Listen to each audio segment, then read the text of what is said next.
Well, good morning, CPAC GB. Good morning. Good morning, London. It's wonderful to be with you today, and it's wonderful to see so many of our American friends in town. It's wonderful to see so many of our American allies in town. You know, I was recently in Washington, and one of President Trump's advisors turned to me, and he said something profound. He said, you know, I just visited London for the first time in 20 years. And he said, I was completely shocked, not just because of the mass immigration, not just because of the open borders, not just because of the record taxes and the insane energy policy, but because of the extent to which your leaders seem to hate your own people. And he has a point. Our political class in Westminster has been hijacked by politicians who are completely addicted to suicidal empathy. Politicians who are now so obsessed with showing empathy to illegal immigrants, to refugees, to Pakistani Muslim grooming gangs, to criminals, to people on welfare, that they are destroying our country from within. They are committing national suicide. And that is why I want to begin my speech by thanking President Donald Trump, Vice President J.D. Vance, and the U.S. State Department. I want to thank them for calling out what is really happening in this country, and indeed much of Europe. What did they call it? Civilizational erasure. Civilizational erasure caused by mass uncontrolled immigration, open borders, a truly disastrous energy policy, record high taxes, and draconian authoritarian cuts to our free speech and free expression so that the British people cannot even challenge what is being imposed on them from above. Take immigration. You know, I got in trouble recently on a very popular radio show in this country because I dared to point out that things are now so bad in Britain that many British people are leaving. They're leaving these islands and they are being replaced by millions of people who are not just coming from outside of Britain, but are coming from outside of Western civilization. Last year, 250,000 British people, about half of them young British people, left these islands for good, and they were replaced by around 800,000 migrants from radically different cultures and countries around the world, from Eritrea and Sudan to Afghanistan. In fact, 90% of all migration into Britain today comes from outside of European nations. Now, what we're doing, I said on this radio show, is we are replacing our best and our brightest with goat herders. Ooh, the radio host said, who happened to be the sister of Boris Johnson. Ooh, I'm not sure you can say that, Matthew. You're right. I said, I'm sorry, I apologize. Because what I should have said is drug-dealing goat herders. Now think about this. You can go home tonight, you can Google it. Our politicians now care so little about the British people that they're not only importing millions of low-skill, low-wage workers from outside of Europe who have been shown to be a net fiscal cost by every major study, but they are also importing illiterate goat herders from Iraq who went on to terrorize a small town in Wales by dealing heroin and cocaine. And let me tell you, conference, there is nothing I hate more than drug dealers. There is nothing I hate more than drug dealers. Only a political class that hates its own people would allow that to happen. Only a political class that hates its own people would allow hundreds of thousands of illegal migrants to stream across our borders on the small boats, despite knowing that they have included ISIS sympathizers, rapists, murderers, and then forcing their own people to pay £15 billion for a policy that they never even voted for in the first place, while also calling them racist and far-right and extremist if they dare complain about it. Do you know what far right means today? in a world where the left has expanded these terms to such a degree that they are now completely meaningless. It means paying your taxes, respecting the rule of law, looking after your family, and loving your country. Now, all of this chaos that we see in Britain today is why I decided to leave my job as a well-paid, tenured university professor to enter politics and try and help save our country before it's too late. Because I don't know about everybody else in this room and everybody who's watching online, but I've come to the view that we only have 1 or 2 general elections left to save this country. Time is running out. Just look at what will happen on these islands if we do not win. Over the next 74 years, that's one lifetime. One lifetime. As I point out in my book, these islands will be completely, permanently, irreversibly transformed. If you've got small children today, they will see it. The share of the UK's population that is white British on current trends will fall from 74% today to just 33% by the end of the current century, as it already is in our capital city here in London. The share of people in the UK who were born overseas or who are the immediate children of the foreign-born will soar from 19% to more than 60%, meaning that soon a majority of people in this country will only have a very weak link to our culture, our history, and our way of life. And the share of people following Islam, it will fall from 1 in every 17 people today, about 6%, to just 1 in every 4. Possibly 1 in every 3 if we maintain mass, uncontrolled migration from outside European nations. Nobody voted for this. Nobody asked for it. And only very few people want to see it. And yet it is still being imposed on us, which raises the obvious question, what do we do about it? Well, I'll say it as it is. We need to replace the political class in Westminster before they replace us. Now, the reason I went into politics is not just because I wanted to fight for the same freedoms that my grandfather fought for in the jungles of Burma in the Second World War, and it's not just so that I can honor my mother, who worked round the clock to raise 2 boys and make it possible for me to become the first person in my family to go to university. No, I gave up my career and jumped into politics so I could try and speak up for the decent majority of millions of hard-working, tax-paying, law-abiding, patriotic British people on these islands whose ancestors built this country, who love this country, who play by the rules, but who are still treated as second-class citizens in their own country by the very people who are supposed to protect them and preserve our country. You know, I just finished a national book tour of more than 60 cities, towns, and villages across this country. And wherever I went, people from that decent majority told me exactly the same thing. I want my country back. Well, so do I. But if we want our country back, then we're going to have to fight like hell, because there is a war going on in this country, and it's a war between those of us who love Britain and want to bring it back, and a radicalized fringe minority who dominate the institutions, who feel ashamed of Britain and our history, who are obsessed with victimhood and grievance, and who hate this country so much they want to replace it with something else entirely. If we want to win this war, we're going to need to re-establish 2 things that are glaringly absent in Westminster. The first is national preference. The belief stretching back to ancient Greece that if you do not put your own people first, your nation will not survive, or what Americans call America First conservatism.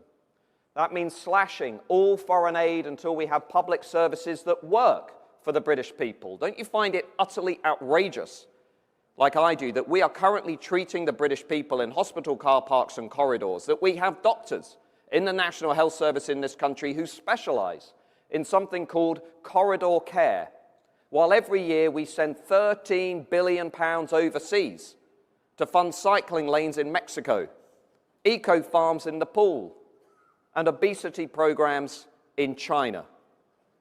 You know what I say? Fix Britain first before helping the rest of the world. National preference means no more foreign aid and visas for nations that refuse to take back Pakistani Muslim grooming gang members. We are in such an absurd position in this country that we just gave Pakistan £111 million to buy condoms, and yet they refuse to take back their own grooming gang predators. We need leaders in this country who will play hardball. And by the way, that also means deporting every dual national groomer in this country and giving the rest mandatory life sentences without the possibility of parole.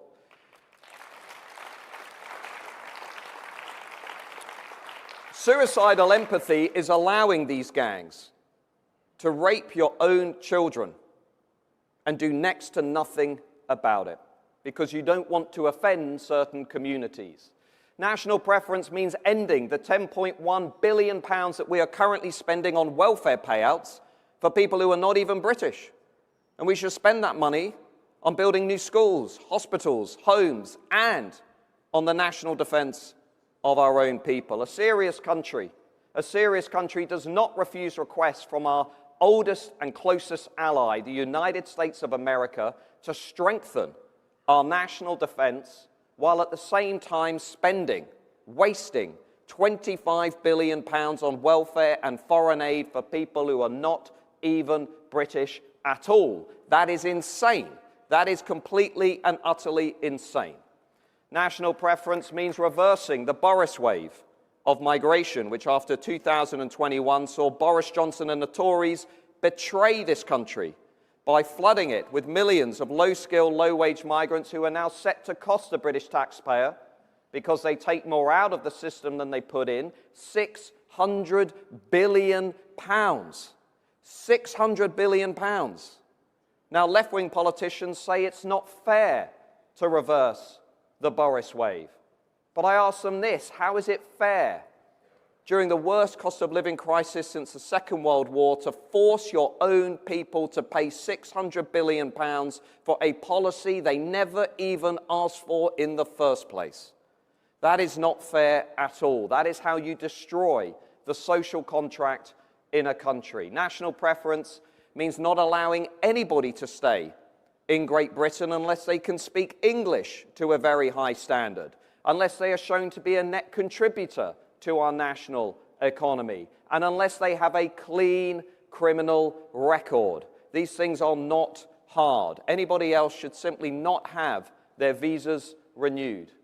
National preference also means not giving social housing paid for by British taxpayers to foreign nationals, like the First Lady of Sierra Leone, who was just found, when she's not in a presidential mansion in Freetown with tennis courts and helipads, was found to be renting out the council flat that the government had given her, paid for by taxpayers, or giving social housing to the family of the new leader of ISIS in Somalia. A serious nation would not give homes to people who hate us. It would give them instead to the 1.3 million British people who are currently sitting on the housing register, to the 3,000 British military veterans who are currently waiting for a home, to the many young British people who are now leaving these islands because they've rightly concluded that the British state is never going to put its own people first. National preference means not asset stripping low-income countries by stealing their doctors and their nurses just to make London Liberals feel good about themselves, while every year the British state rejects 10,000 British kids who want to become doctors, who want to work in the NHS, because they think, because the British state think, because our politicians think it's too expensive to invest in our own people. Looking after your own means standing up firmly to those who want to destroy our country from within. I don't know about you, but I'm frankly embarrassed about the fact that the UK only just this week decided to ban the Iranian Revolutionary Guards. But don't stop there. Don't stop there. Let's go further. Let's ban the Muslim Brotherhood in this country. Let's ban the more than 80 Sharia courts in this country. Let's ban cousin marriage in this country. Let's ban foreign funding for mosques in this country. Let's ban Islamist preachers in this country. Let's ban the British state from giving taxpayer-funded homes to senior members of Hamas and Al-Qaeda. Let's actually put the British people first, because do you know what our enemies call this? They call it welfare jihad. They call it welfare jihad. They are literally laughing at us because we are funding the very people who want to destroy our civilization from within. And you know, I saw the threat that's rapidly coming down the track in this country up close when I ran for election to Parliament in Manchester with the Reform Party in a seat that has a 30% Muslim vote. Now, we defeated Labour in Greater Manchester, and I'm very, very proud of that. We finished second. But we watched the Islamo-Green Party use Muslim clan networks to rig and win that by-election. They campaigned in different languages. They downplayed Islamist extremism. They intimidated voters at the polling stations. They mainstreamed anti-Semitism. One independent report found that illegal family voting, which is what happens when a father or a husband tells their family how to vote, took place in 68% of all polling stations. Think about this, that was just one district. But if we don't change course, if we don't win this political battle, then that will soon be an entire part of our political system. A large swathe of British democracy will be captured by sectarianism. And the truth is this, we will not save our country unless we fix our democracy. We will not save our country unless we fix our democracy. That means ending the mainstreaming of postal voting in this country. That means withdrawing. It means withdrawing the right of 2.5 million people in Britain who are not British but can vote in British elections. It means stamping out illegal family voting. It means taking back control of our democracy. And the second thing we need to do if we're going to win this fight, the second thing we're going to need to re-establish in British politics is popular sovereignty. We need to get back to the idea in this country that politicians are there to serve the people, not the other way around. Yes, we need to win the next general election, but that is just the start. Americans know that that is just the start, because what we will also need to do is go to war with the deep state, with the civil service, with the blob, with the establishment, with the institutions that one recent study in this country found that 75% of all bureaucrats in the institutions in this country are on the political left. 75%. That means we need to strengthen executive power. It means we need to slash the size of the civil service. It means we need to appoint more people from outside of the state bureaucracy. It means we need to dismantle the undemocratic quangos, quasi-non-governmental organizations. We need to root out all diversity, equity, and inclusion policies from government departments that, as we saw with the tragic murder of Henry Novak, what we saw is that DEI is now a code word for anti-white racism. Let's call it what it is. And it means giving democratically elected politicians in this country the power to sack civil servants who refuse to implement the policies that the people voted for at democratic elections. If you threaten to go on strike under a reform government, you will be fired. You will be removed from the state bureaucracy. Re-establishing popular sovereignty means leaving the European Convention on Human Rights, the ECHR. It means repealing Tony Blair's Human Rights Act, both of which are now used by an army of unelected, unaccountable lawyers to prevent the British people from taking back control of their own borders, of their own country, of their own laws, and prevents them from deporting illegal migrants and foreign criminals. Tony Blair once said he only cares about 3 words: education, education, education. Well, here are 3 words I care about: deport, deport, deport. I want the estimated 1.5 million illegal migrants in Britain removed from this country, and I want to see anybody who arrives in this country illegally immediately detained, ideally in Green Party or Labour Party areas, and then immediately deported.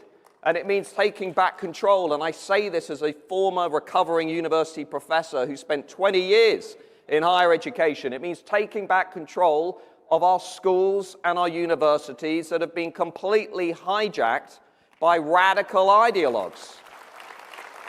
A nation that teaches its children to hate their own country is like a bouquet of flowers that is sitting in a vase. The nation looks beautiful for a while, but if you look closer, it's cut off from its roots and it is slowly dying, slowly withering away. We need an accurate, a balanced curriculum in this country that teaches our children to feel pride in who we are, that teaches them about the Industrial Revolution, about Magna Carta, about Winston Churchill, about the English language, about parliamentary democracy, about common law, about how we help to end slavery, and which rejects divisive, un-British theories like critical race theory or CRT, which are themselves racist against white people. Schools and universities should be politically neutral, but they have been hijacked by left-wing extremists.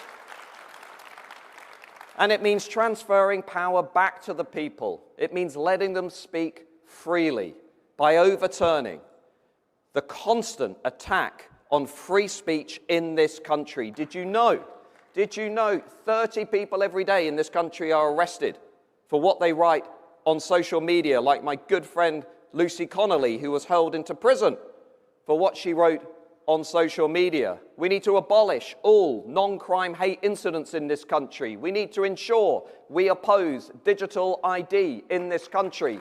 We need to root out unnecessary hate laws in this country. We need to allow people to pray silently outside abortion clinics if they want in this country.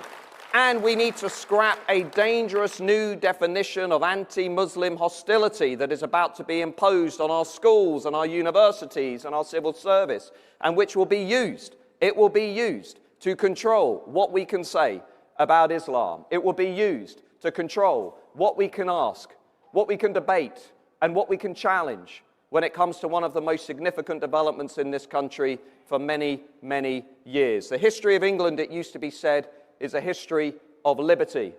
But that history is now being forgotten by our political class in Westminster that is now far more interested in trying to control what we say and what we think than allowing that liberty to thrive and prosper. If conservatives, if small c conservatives are serious about saving Britain, then this is what it will take: a full frontal campaign to reassert national preference in this country and reassert popular sovereignty in this country. And that means making a strong case for what we stand for, not simply what we are against. I stand for meritocracy, not divisive identity politics. I stand for the rule of law, not two-tier injustice. I stand for equality before the law, not treating minorities more favorably than the decent majority. I stand for true diversity of thought,